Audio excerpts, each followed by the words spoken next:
María, con o sin narcobloqueos como los que hoy sucedieron, Michoacán es todo un caso en el que convergen, pues ahora la cuestión electoral, la política, la economía, agricultores, cobro de piso, exigencias, luego vetos en Estados Unidos, crimen organizado y los intereses de Estados Unidos. Casi como un caso concreto, pero que puede extenderse a varios lugares del país. ¿Cómo ves esta circunstancia en Michoacán, María? Sí, Julio, pues mira, hay una tradición y yo también le agregaría otro factor y es la geopolítica. Y por supuesto que lo que sucede en Michoacán no es porque Michoacán, o sea, tú bien lo dices en este momento, Michoacán es un estado productor de uno de los dos productos que se considera en México el oro verde, que es el limón y el aguacate.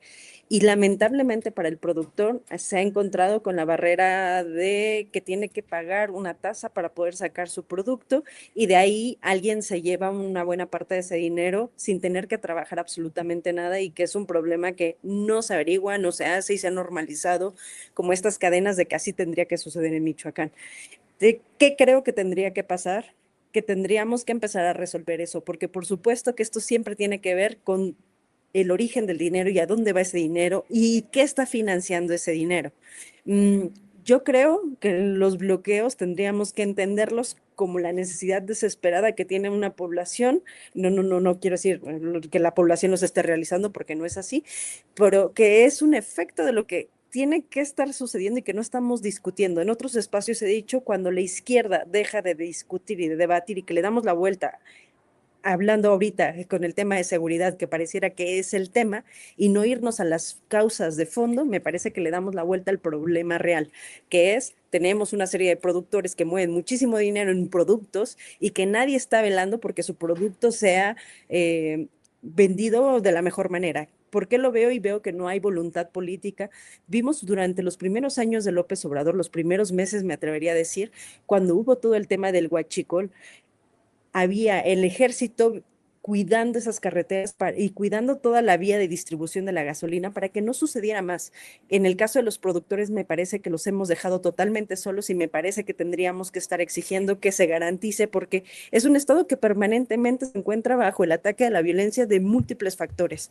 Y yo ahí insisto que lo pongamos en estos términos y no en términos de narcotráfico porque el concepto de narcotráfico, fuera de que lo estamos debatiendo aquí en la mesa de manera informal, tendríamos que empezarlo a discutir como mecanismos de injerencia imperialista en México y en varios países de América Latina. Entonces, ¿qué creo para evitar que haya intervención o que se acuse a México de estar colaborando con? Tendríamos que hacer la discusión de cómo garantizamos que los productos que salen de Michoacán lleguen con seguridad y que no se les siga abonando a este falso debate que me parece que será un gran problema para México, para el tema electoral, pero sobre todo para la geopolítica. Bien, gracias. Sobre este tema, Teresa, ¿qué opinas? Michoacán, con todos los factores que ya hemos hablado y los que le podemos añadir, pero pues como un ejemplo de esa entreveración de política, economía, crimen organizado, geopolítica, dice María Vergara. Teresa, ¿qué opinas? Mira, añadiría lo que muy bien dice María, dos comentarios, Julio. Uno que tiene que ver con que parte de este abandono a nuestros productores agrícolas también se explica por la enorme dependencia que tienen los productores agrícolas del oro verde a gran escala de los acuerdos comerciales con Estados Unidos, ¿no? Son enteros sectores del país que producen, sobre todo orientados a un tratado de libre comercio que está puesto en duda, que está puesto en tensión permanentemente desde la llegada de Donald Trump y ante la cual parece que no se ha logrado gestar una vocación de garantía soberanista en lo agroalimentario, ¿no? Que no haga que nuestro campo esté volcado, vertido productivamente hacia el comercio con Estados Unidos, ¿no?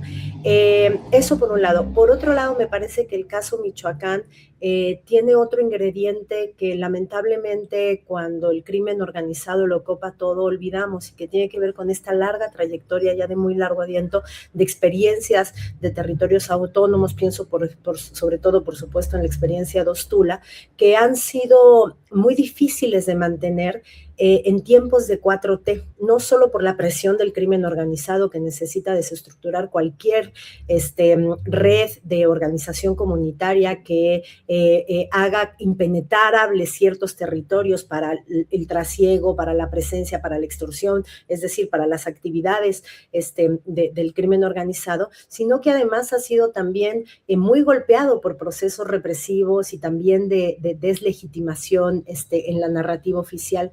Entonces creo que cuando pensamos en Michoacán, como cuando también pensamos en Guerrero, que es el otro gran referente, donde todos esos elementos que pones acá también se juntan, ¿no? Crimen organizado, cacicazgos locales, Estados Unidos, la geopolítica, el Tratado de Libre Comercio, el securitismo y, añadiría yo, pues la experiencia comunitaria autónoma que en muchas experiencias puesto en las manos de los propios pobladores temas cruciales como el de la seguridad y el cuidado del territorio, ¿no? Entonces, creo que Michoacán pone eso también de relieve. Y terminaría diciendo, Julio, que ese es uno de los grandes desafíos de las estrategias de seguridad.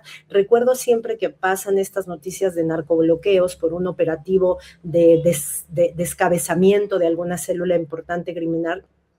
Recuerdo cómo fue criticada y cómo la polémica que sucedió en el momento en que en tiempos de López Obrador se tomó esta decisión de soltar al Chapito, ¿no?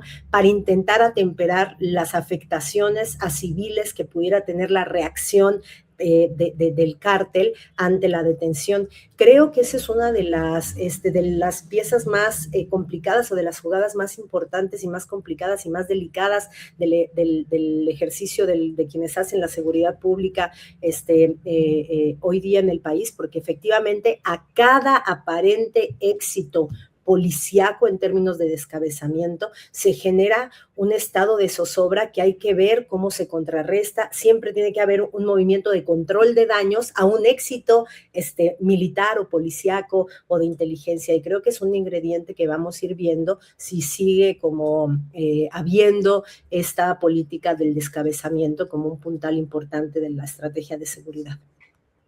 Bien, Connie, sobre este tema, ¿qué nos dices Michoacán y sus diferentes ángulos? Connie, por favor. Sí, yo diría que están entremezcladas, pues, varias cosas. Por un lado, a mí me parece, en efecto, no se tiene que confundir el crimen organizado con el narcotráfico, porque muchas veces suponemos que es lo mismo.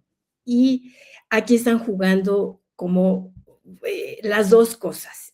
Pero yo pensaría fundamentalmente en el tema del crimen organizado. Es decir, lo que se está disputando en términos territoriales es el control, sí, del territorio en términos de las actividades económicas legales e ilegales. Y esto lo vinculo con los antecedentes de Michoacán. O sea, ¿por qué se instrumenta el Plan Michoacán por la Paz y la Justicia con Sheinbaum en 2025? Bueno, por el asesinato del alcalde de Uruapan, ¿no? Por Carlos Manso. Y luego, ¿qué sucede en febrero, más bien de 2026? El operativo en el que se asesina, se captura, como a Nemesio Almencho, ¿no? A Nemesio Ceguera Cervantes. Es decir, por un lado tenemos la presencia del asesinato de un alcalde, y por otro lado tenemos el asesinato del líder del cártel Jalisco Nueva Generación.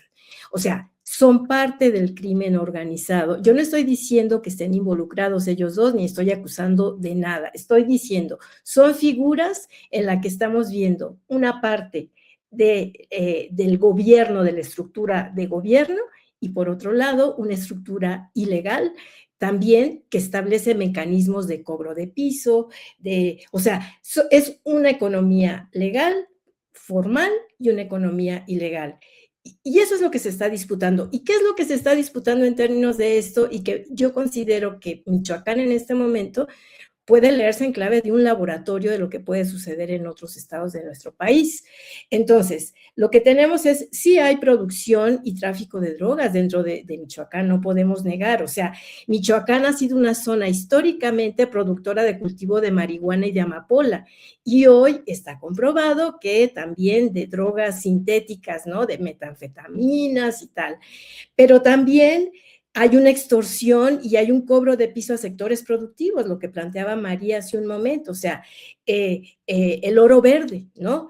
Pero no solo eso, también está la minería ilegal, que es, hay regiones como Tierra Caliente en la que la extracción y la venta ilegal son, del hierro particularmente, son comida de todos los días. Y entonces, claro, lo que está en disputa son las rutas para ese negocio millonario que es controlado por grupos armados. Y entonces, claro, ahí está también el ejército.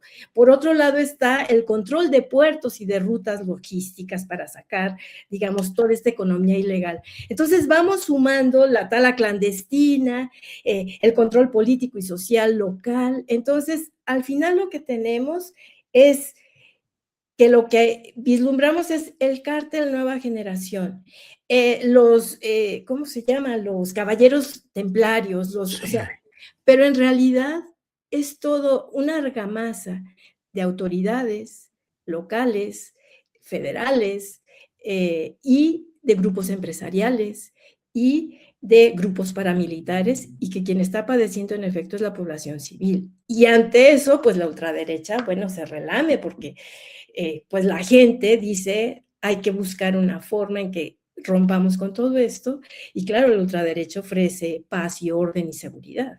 Entonces, pues sí me parece que es un ejercicio de laboratorio lo que está sucediendo en Michoacán, Julio, colegas. Bien. Connie, gracias.